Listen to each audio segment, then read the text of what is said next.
my name is Mike Burns. I'm a director with CAMCO Management Company. We are going to be recording this meeting.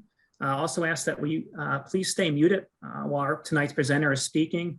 We will be utilizing the chat feature. If you have any questions, please feel free to throw it in the chat, and I'll make sure those questions get to Tony. We also will open it up for a Q&A session at the conclusion of Tony's presentation. This meeting, again, is being recorded. It will be posted up to the CAMCO website and also our YouTube channel. Tonight's speaker is Tony Campisi.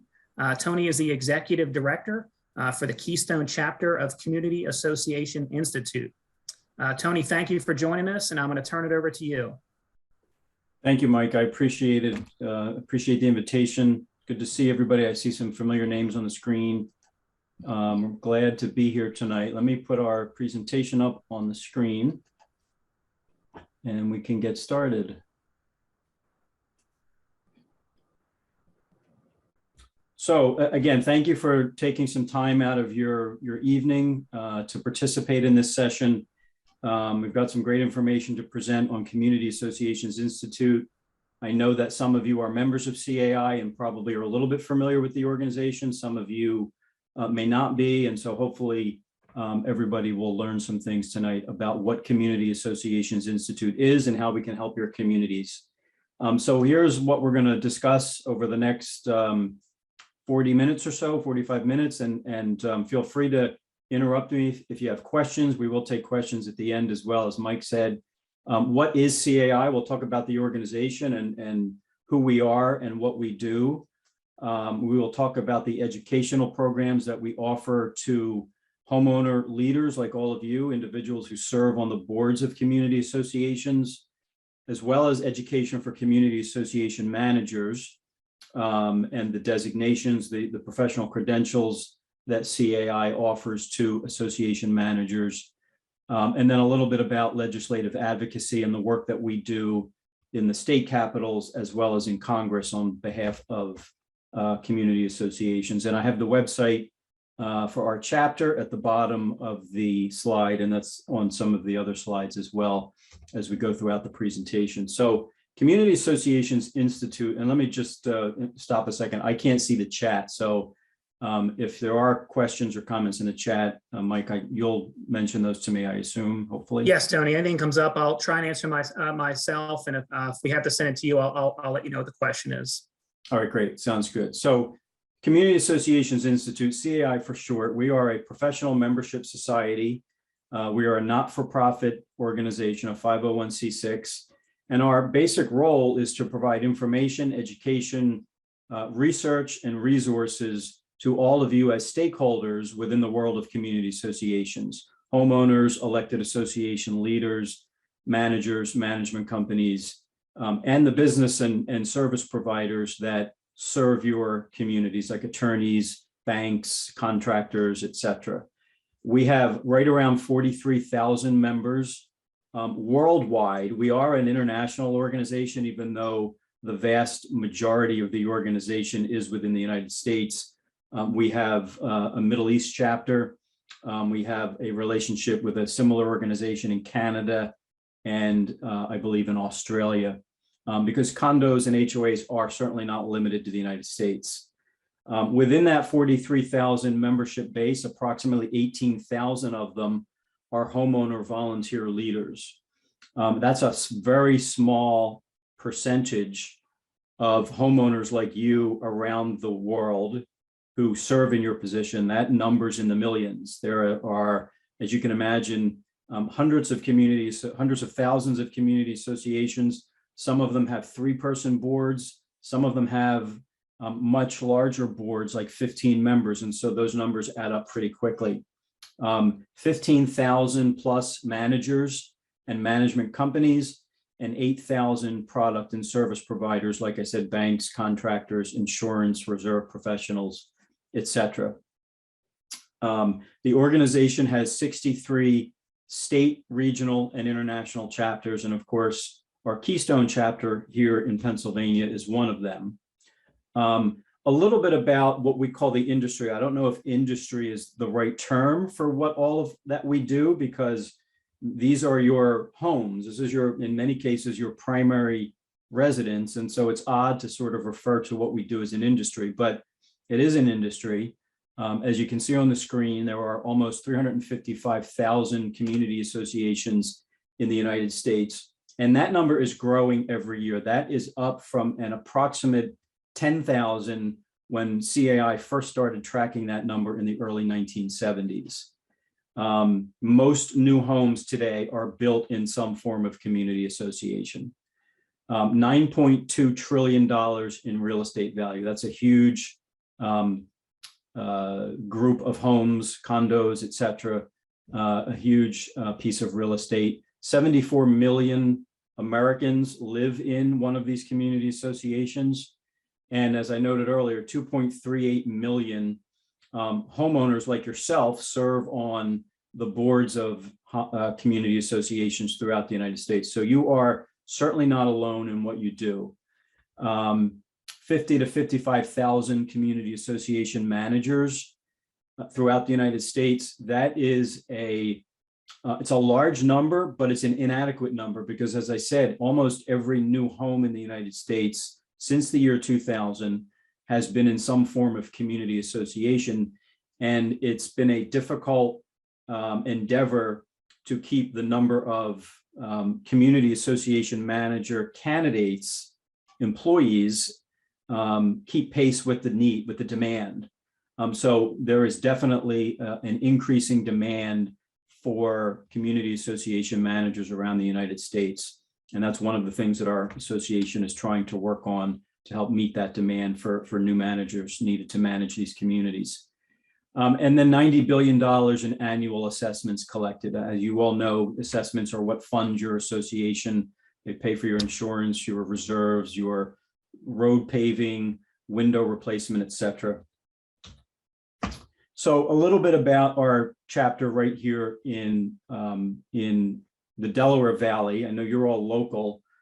We cover the entire Commonwealth of Pennsylvania, southern New Jersey, including Cumberland, Gloucester, Camden, and most of Burlington County, and northern Delaware, Newcastle County, Delaware. We were one of the first chapters to incorporate when CAI got started way back in the mid-1970s. Our chapter used to be the Delaware Valley chapter, the Mid-Atlantic region, Philadelphia and its suburbs, which is why we still have parts of South Jersey and northern Delaware as part of what for most, for all intents and purposes is a Pennsylvania-based chapter, but we still have many members in those Philadelphia suburbs in New Jersey and Delaware because they identify much more with Philadelphia than they do with the rest of their states, New Jersey or mid and downstate Delaware. We have about 2,000 members in this chapter, and they are spread all across that geographical region, although the bulk of them are right here in Southeast Pennsylvania, where most of us are probably located on this Zoom call.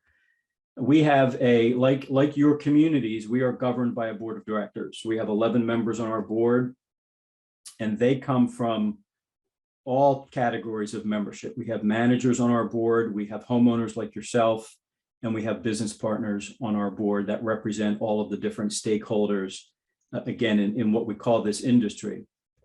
And we're a busy chapter. Part of the reason why we are so busy is because of the pretty broad geographic reach of the organization. We host more than 40 events a year. We go out to Harrisburg with events and Hershey, up to the Pocono Mountains, Scranton, Stroudsburg area, South Jersey, Philadelphia. So we cover, we're a busy organization. We have 4 staff members, and it's never a dull day. And I'm sure you can identify with that because it's never a dull day in many of your community associations as well. So the primary way that most of our members interface with the organization is online. And that's, I think, true of most organizations today, especially since the onset of the pandemic 2 years ago. We are, as I said, we're part of a national organization. Our national website can be found at caionline.org. And there you will find a lot of resources. I'll get into that in a second. Our chapter website at caikeystone.org. And I'll pause just a second to say, we just launched a brand new website yesterday. Our chapter rebranded itself a year ago. We used to be called the Pennsylvania and Delaware Valley chapter. And that was just an odd name that was developed over years of mergers between various CAI chapters. We had a Pocono Mountains chapter at one point, the Mid-Atlantic chapter here in Southeast PA, and we had a Pittsburgh-based chapter. And eventually around the year 2000, all three of those chapters merged into what we then called the Pennsylvania Delaware Valley chapter. A year ago, we changed the name to Keystone. And just yesterday, we launched our new website. And then we have a research foundation, which can be found at foundation.caionline.org. The foundation conducts critical research into a host of different aspects of community association governance and management. Some of the most recent topics that our foundation worked on include diversity in community associations. We had a publication about 3 years ago called Wired that did research into cybersecurity and how to protect your community associations from different kinds of cyber threats.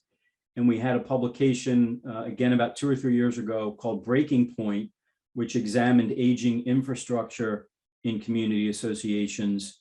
And that was oddly and maybe eerily timed just in advance of what happened last June in Florida. And we will talk about that a little bit later too, that tragic event at the Champlain Tower South in Surfside.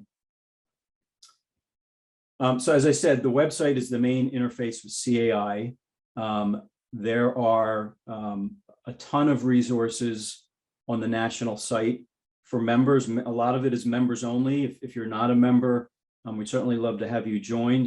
Many of the resources that Community Associations Institute offers are restricted to members only, including many of the online resources like research articles, document templates that you can use in your community association, etc. The education is open to everyone. There are different rates for members versus non-members, but education is the core of what CAI does. And our national organization offers educational programs. Our chapter offers educational programs, and all of that information can be found on both of those websites. There's also a bookstore that has, I think, at least 100 publications that are very specific to community associations, including a series of what we call gap reports on topics. There's 25 gap reports. They range from things like reserve studies to hiring contractors, landscaping, the role of the board president, the role of the board treasurer, hiring legal counsel, and everything in between. These online forums that are noted here on the screen, there are two. The national CAI website has a forum called the CAI Exchange. It launched about 4 years ago. It's an online, I hesitate to compare it to a social media site, but it's a place where members of CAI can go and post a question, and other members from around the world can respond with suggestions, answers, best practices, and how they do things in their community. It's a very active forum. There are multiple posts and multiple responses a day. And it's a great way, it's very aptly named the Exchange. It's a great way that CAI fosters the exchange of information between members so that you can share information without necessarily having to meet someone either on a Zoom meeting like this or in person at an educational program. The Keystone Connect, the image that you see on the screen, is our chapter version of that online forum. It's a little less active, but we are trying to get it to be more active so that you can get more local responses. So you can post a question about something going on in your condo or your HOA, and one of your neighboring communities in the next county, or out in Hershey or out in Pittsburgh, might have some useful information that they can share in that online forum. And that is the way that the world functions today. Everything is online, email, social media, online sites. So those are some great resources that CAI offers to our membership. The other thing that is available on the website is a business and service provider directory. So we have a print version. We're still a little old school. We're one of the few remaining chapters that still prints a member directory. And that includes the yellow pages that has all of our business partners listed, where you can find an engineer if you have a reserve study coming up, an attorney if you need a legal guidance, a bank if you're looking for a new depository or looking for a loan. That business partner directory is also available online. The printed directory goes to members of the chapter. The online business partner directory is open to the public. So you can go on that tonight if you'd like, if you're looking for a service provider, and find business partners that are members of CAI. And in many cases, they have a better understanding of the unique nature of community associations and how they work and how they function and how they are managed and governed. And that's important because your average business partner may stop by your building or stop by your management office and say, hey, I'm a landscaper, or I do contracting, I'm a roofer, and I'd like to offer my services to your community. But they likely don't have the unique knowledge of how a community association functions. And many business partners who join CAI do have that understanding. They take classes that help them understand how to do business with community associations. So I would encourage you to take a look at that business partner directory. Publications, they are numerous within CAI, both print and digital publications. Common Ground is our national bi-monthly magazine. It's a wealth of information. It's mailed 6 times a year to every member. There are very timely articles in there from a national perspective and updates on the organization and the programs that CAI hosts. Community Assets is our chapter publication, also bi-monthly, comes out 6 times a year. Also has very timely educational articles on important topics and updates on what is going on in the Keystone chapter. And then there are various email newsletters and blogs, both on the chapter website and the national website, that are targeted either to managers or homeowners, that also have very timely educational content on topics that are of interest to homeowners and managers. The Gold Star Community is an award that was started by the Keystone chapter back in 1999. It's unique to this chapter, and it recognizes communities that work hard to develop and maintain standards, encourage community participation, maintain fiscal stability, and positively impact the quality of life for residents. I believe some of you live in or are on the board of some of our Gold Star communities. The Gold Star program is not an easy honor to achieve. There's a 4-page application that asks questions about every aspect of the governance and management of your community association. We ask about board meetings, we ask about meeting minutes, we ask about how you welcome new owners into the community, we ask about your insurance coverage, we ask about your annual meetings, we ask about your financial status, the state of your reserve fund. And it may sound like that's intrusive, but the applications and all the supporting documentation are reviewed by experts in the field that include managers, attorneys, reserve specialists, insurance professionals, and they go through all of your data, all of your supporting documentation, and they score your application. And if you reach a minimum score in 3 separate application sections, then you achieve the Gold Star honor. And we present those awards twice a year, once at our annual conference and expo in the spring, and a second time at our Excellence Awards Gala in the fall. We have had communities tell us, some elected association leaders as well as managers, who have told us that they have encouraged their communities to apply for this award, knowing they wouldn't pass, in the expectation that going through the application and scoring process would identify weaknesses in the community and areas where the community needs to improve.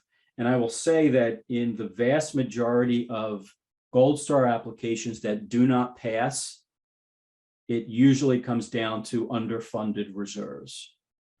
And as we saw back in June with the collapse of that condominium in Florida, and I don't want to assign blame for that. I don't want to assign a cause to that. Reserves are important. Structural integrity is important, whether you're a high-rise, mid-rise, or whether you have a clubhouse with a pool and an indoor fitness facility.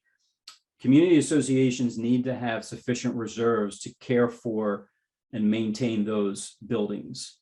And if you don't, tragic things may happen. So that is a critical component of what we look at in the Gold Star application process, along with many other things. So I would encourage you to take a look at that. We have about 65 communities right now out of our membership that currently have the Gold Star award. And it is something that gets renewed every 3 years. So once you get it, we check in with you every 3 years to make sure you are still maintaining those standards. We are in the middle of the application period right now. So if you're interested in applying, the application is on our website, and the deadline to apply for Gold Star is March 1st. There will be a second application period that opens August 1st and ends October 1st. So let's talk about education, which again is one of the primary reasons why CAI exists. We offer homeowner leader education to those of you who are elected leaders on your community association boards. CAI offers the Board Leader Certificate Program. And the first achievement towards getting that certificate is attendance at what we call the Board Leadership Development Workshop. That is pre-pandemic. That was offered on a Saturday. It's an 8-hour course, 5 modules that talk about legal and governing documents, how to recruit volunteers and communicate with homeowners. There's a financial module that's pretty detailed, and there is a rules enforcement and conflict resolution module, which is also pretty important because every community has conflicts, especially with the times we're living in right now. That course is now offered via Zoom. We actually had it yesterday and today. And we always get excellent ratings from the homeowners that attend that class. I would encourage you to take a look at that. So that's step 1 in attaining the Board Leader Certificate Program. Step 2 is some follow-up reading, and you certify that you read certain documents that CAI provides, and then you receive the Board Leader Certificate. We also offer, both at the national level and here in the Keystone chapter, live and on-demand virtual learning. We have a catalog in the chapter of about 60 one-hour webinar programs that are available for viewing at any time, on-demand programs, and those are all available on our website on a host of different topics. And manager education, and again, those live and on-demand virtual learning are also available to managers. We host in our chapter about 20 education programs a year, totaling about 30 continuing education credit hours. And I'm going to talk in a minute about the professional manager credentials and how those continuing education credits help managers not only learn about their job and their responsibilities as a manager, but earn the CAI professional manager credentials, including our biannual manager symposium. We have one coming up on March 22nd in the Plymouth meeting area. So that's our education.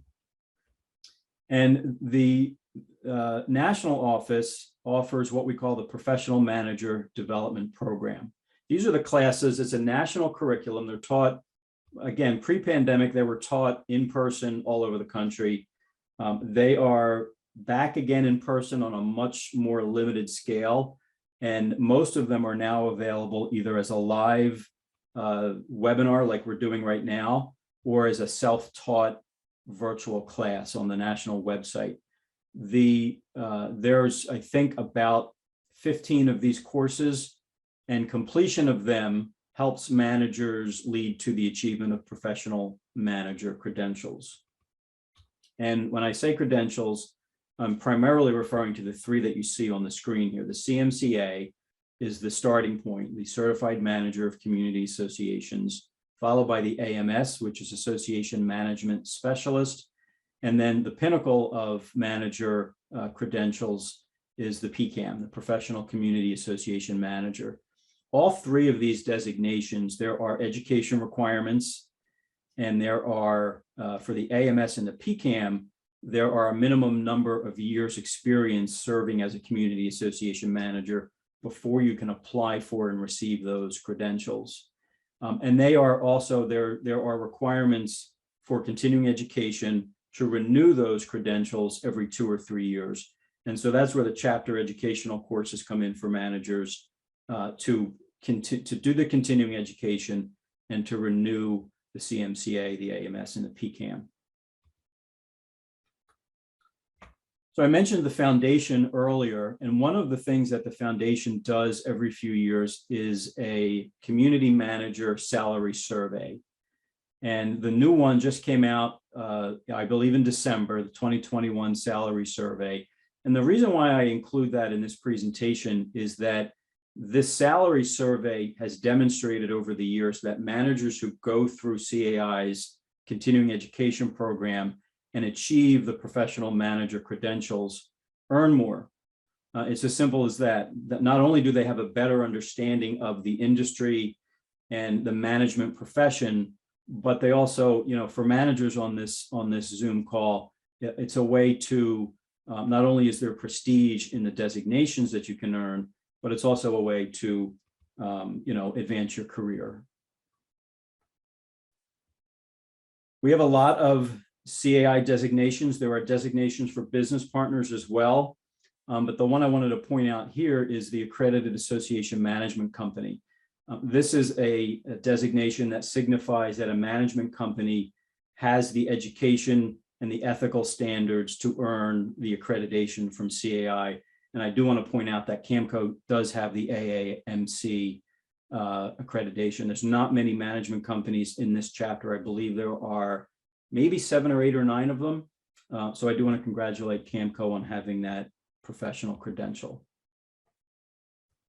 And of course, there is I'll refer to the directory again, not only the business and service provider directory, but our national website does have a directory of credentialed professionals. So you can look up who has the CMCA, who has the PCAM.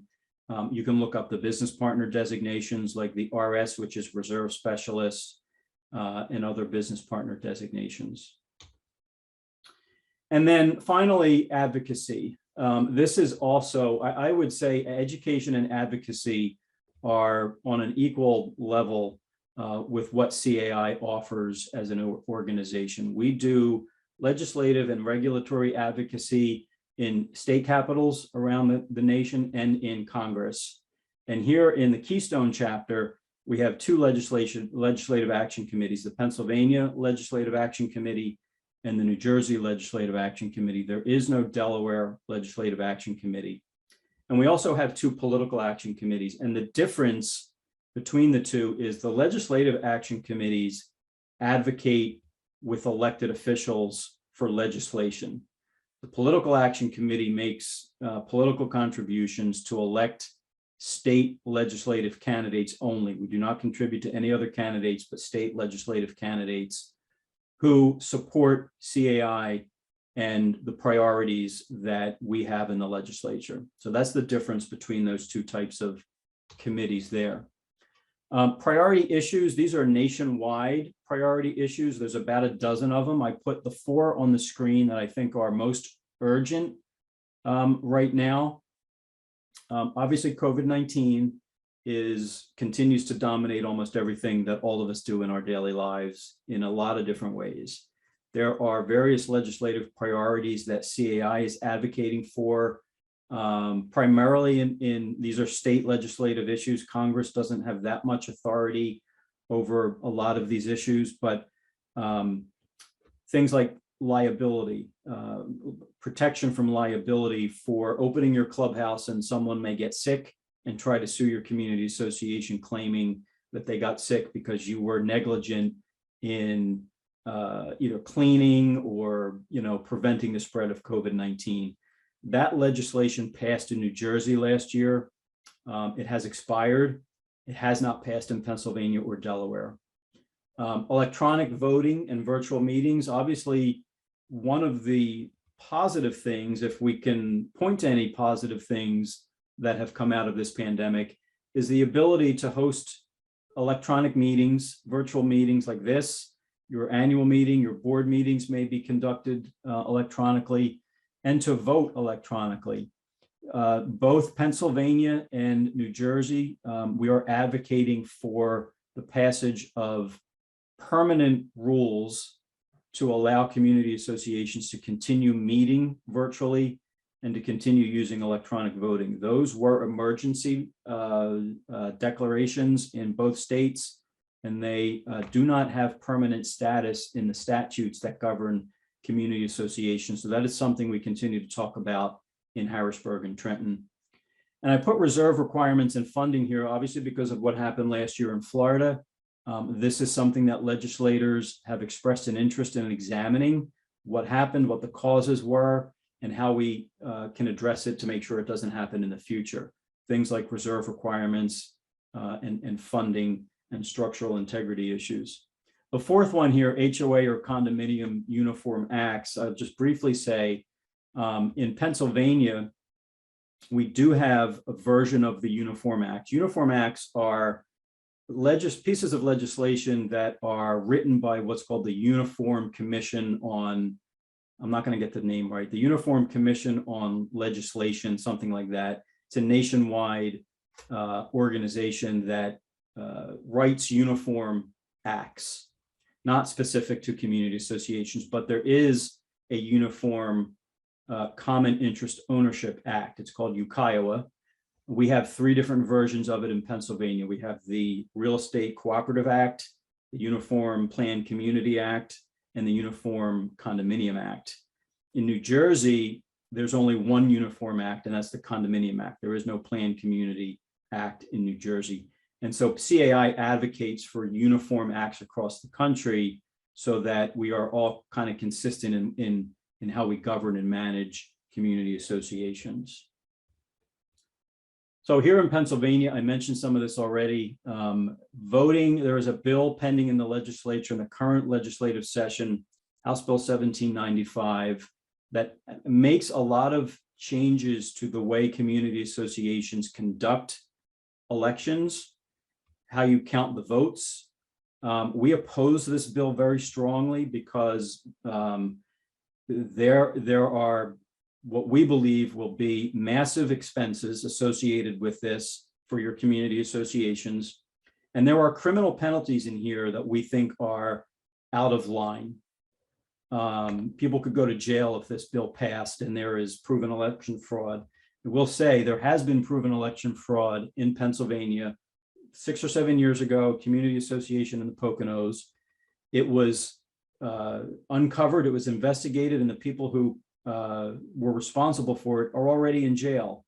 So that's another reason why we oppose this bill, because we don't think it's necessary. There's already laws on the books that prevent this. So keep an eye on that. We are keeping an eye on it. We are hoping that that bill will die at the end of the session this November.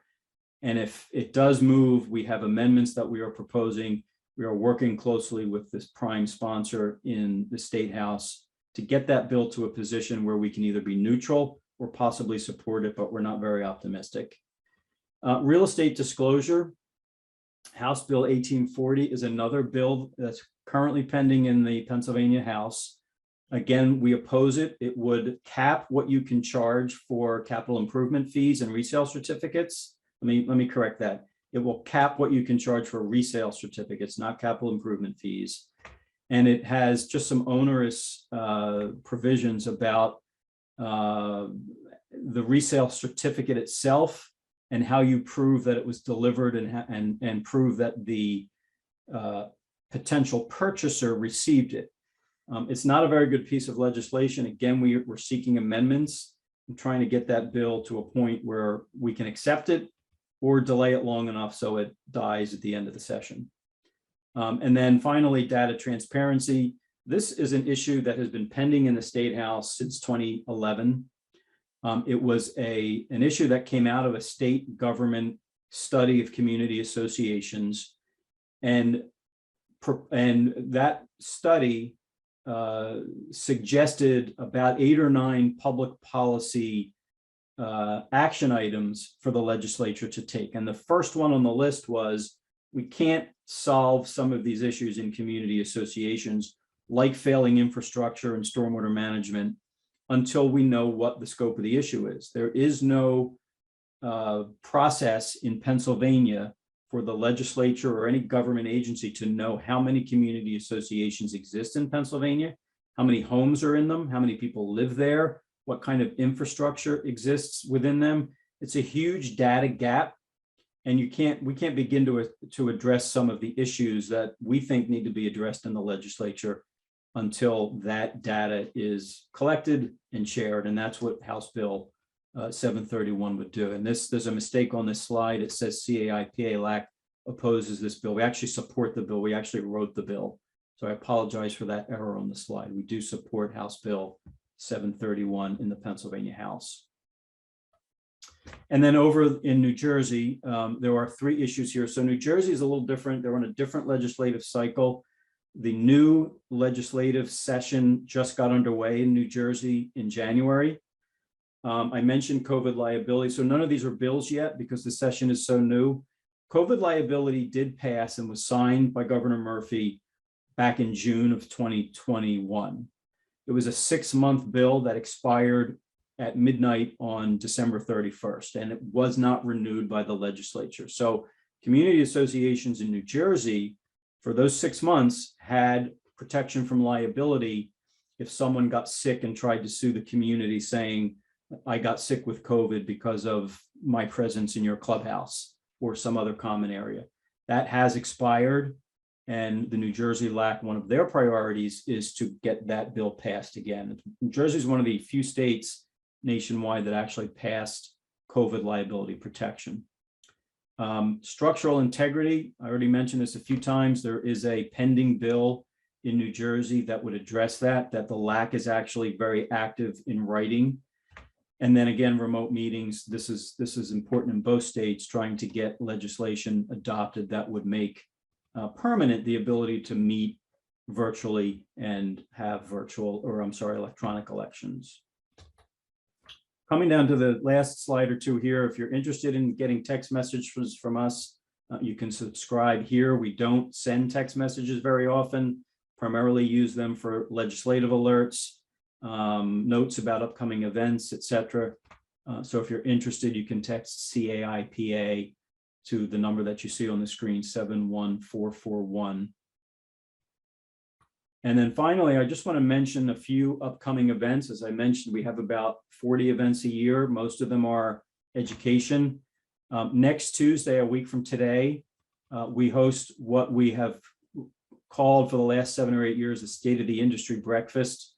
It will be all about what happened in Florida, the Champlain Towers South collapse, what CAI's public policy response has been to that tragic incident, and some things that we think can be done in communities to make sure something like that never happens again. That will be at the Union League in Philadelphia, February 15th. A week later, we have a new virtual event called Conversations That Matter. This is free for members. And the topic here, Silver Linings Playbook. This is I know everybody's tired of COVID, so am I. But there are very valid lessons that have been learned from the last 2 years. And that's what this Conversations That Matter topic is all about. It's a panel of managers and what they experienced during the last 2 years and how they helped their communities get through this really unique and challenging period in all of our lives. That is a free event for members, virtual event. Our next manager symposium is March 22nd at Green Valley Country Club. That's an in-person event.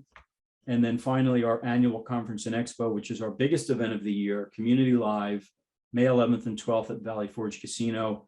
We have about 130 exhibit booths. We have 9 breakout sessions, continuing education breakout sessions, keynote speaker. It's a great event. It's our biggest event of the year, and perhaps we'll see some of you there. I will just close by saying, regarding events, we are working on some events being hybrid, where you can attend an in-person event virtually. We're kind of working on the technology. It's not the easiest thing to pull off. So look for that, hopefully in the not too distant future. And so that's the presentation. There's my contact information on the screen. I'll leave that up and be happy to answer any questions that any of you may have. Thank you very much, Tony. We didn't have any questions come through the chat, a couple comments, but if anyone has any questions, feel free to unmute yourself and ask Tony a question.